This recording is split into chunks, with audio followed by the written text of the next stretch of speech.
thank you. Good morning, good afternoon to all of you.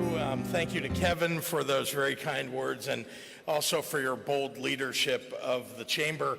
As many of you know, he took the chairmanship over at maybe the most difficult time in the history of our business community and led with compassion and strength. And we all owe Kevin a huge debt of gratitude. So thank you, Kevin.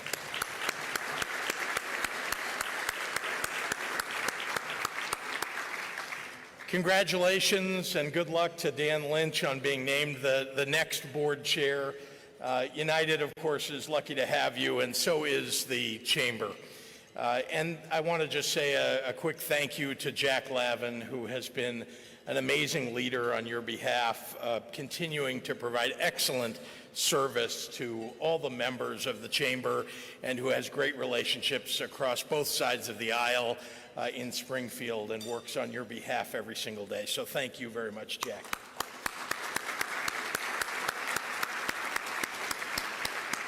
I also want to thank the mayor of the city of Chicago for his partnership in our collective efforts to restore the business climate that will help our city and our state thrive. And let me also acknowledge Kevin Warren, who we're counting on to lead a similar turnaround with our beloved Chicago Bears.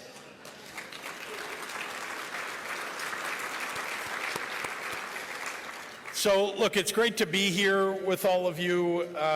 You are the people who are helping to power Illinois' economic renaissance. And thanks in no small part to the tireless efforts of the Chicagoland Chamber of Commerce, we are collectively fostering an environment where businesses large and small from every industry can thrive. When I took office just a few short years ago, although I have to admit it feels like about 25 years, 20 of them COVID, I pledged to make Illinois the best state in the nation to do business. And standing in front of you today, I'm proud to say that we've made real progress in that direction. I want to tell you about some of that. We've grown the Illinois economy to over $1 trillion. That makes us the fifth largest economy among the states in the nation.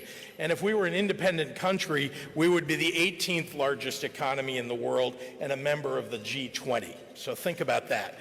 On average, last year, a new business moved to Illinois or expanded operations here every single day. In fact, more than that, more than 500 companies in total moved here or expanded in 2023. Yeah, It's brought billions of dollars in new business investments, and it's created tens of thousands of jobs. And that didn't just happen by accident. For a couple of decades, our state was plagued by fiscal challenges, we all know, and it weighed on our businesses and our residents. So when I took office, I set forth a plan to change all of that. Over the last 5 years, I've taken a whole-of-government approach to not just rectifying the mistakes of our past, but also building for the future. And I don't just mean the next year or two, but for the next decades. We started by getting our fiscal house in order. Just last week, my partners in the General Assembly and I passed our 6th consecutive balanced budget. That doesn't sound like a big deal in other states, but it's a big deal in the state of Illinois. And not only that, but since 2018, we grew the rainy day fund to over $2.3 billion from nearly zero. We increased our state's pension fund ratio, and we paid down our $8 billion revenue overdue bill backlog, and we eliminated nearly all of our short-term debt. Think about that. We had debts that were near-term, medium-term, and long-term, and we've eliminated virtually everything except our long-term debt. Before I took office, appreciate that. So just to give you an example of that, before I took office, our state's days payable were, and I'm not exaggerating, 250 days. And we were paying 12% interest on every bill overdue by 90 days or more. Today, our days payable is under 15, which is very likely too fast. But but it is an effort to show the businesses that the state does business with every day that we can be responsible. And we have had it at that level for years now. So I feel like I need to tell the comptroller, you can take it down to maybe 30 days payable. We've built a record of fiscal responsibility that has earned Illinois 9 credit upgrades since the start of my administration, a reflection of the newfound confidence that investors have in the strength and the future of Illinois.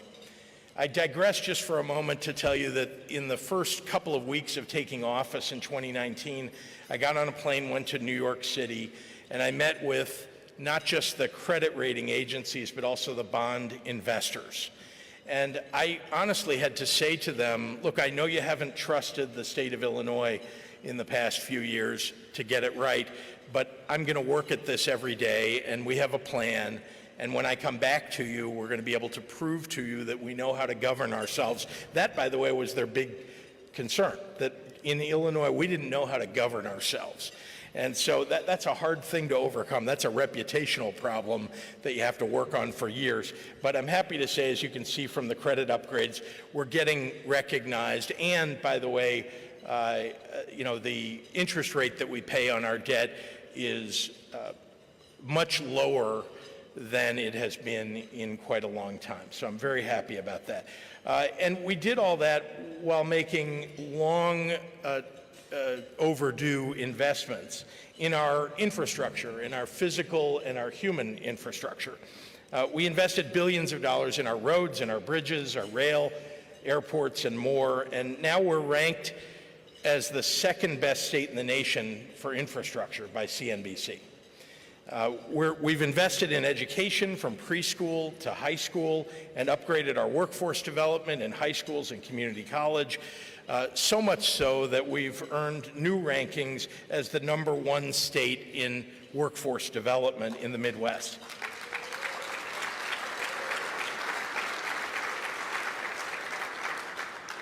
We've also been ranked in the top 5 for education, for pre-K to 12 education by both U.S. News and World Report and CNBC. And that, I should also mention, we're in the top 5 states for college readiness.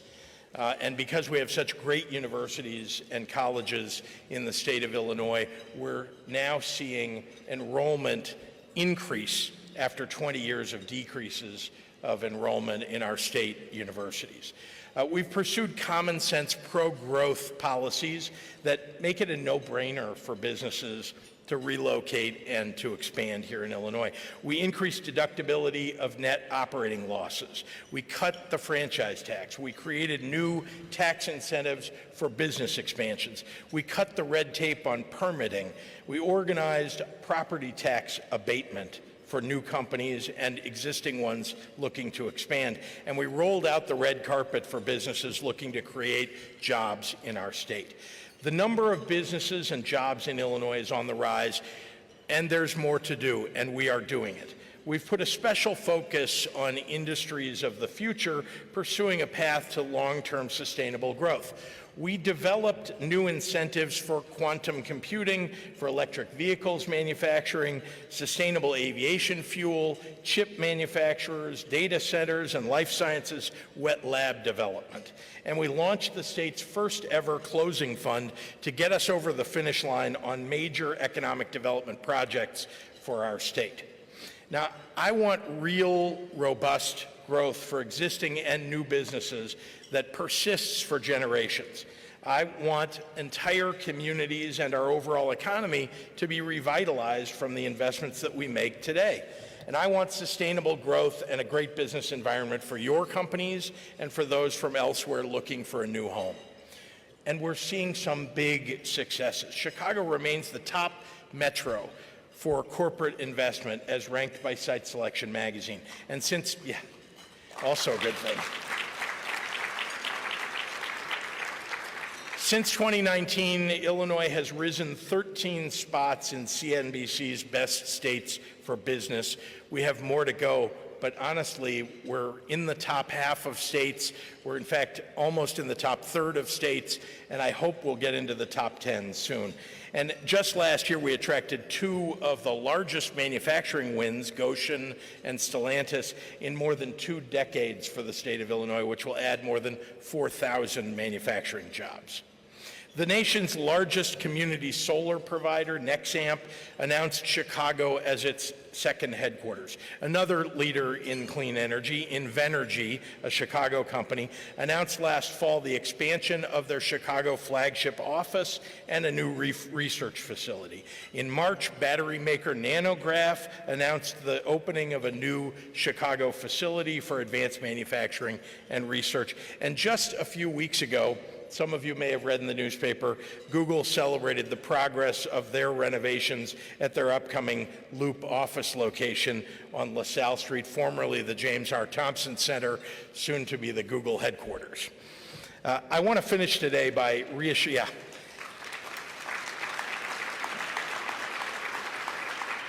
You should clap particularly hard if you ever worked in the James R. Thompson Center, because it needs this renovation. I want to finish today by reassuring you that while I'm focused on economic opportunity in all our mainstay industries, I'm putting just as much effort into industries that can supercharge growth for Chicago and for all of Illinois.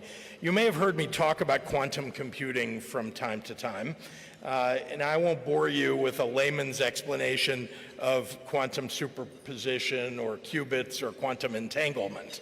I'm not sure I could do it justice, but suffice to say that the city that attracts the best quantum scientists, the most advanced quantum startups, and the largest quantum industry investors will bring explosive growth to its economy. And I want Illinois to be the national hub for the new quantum economy.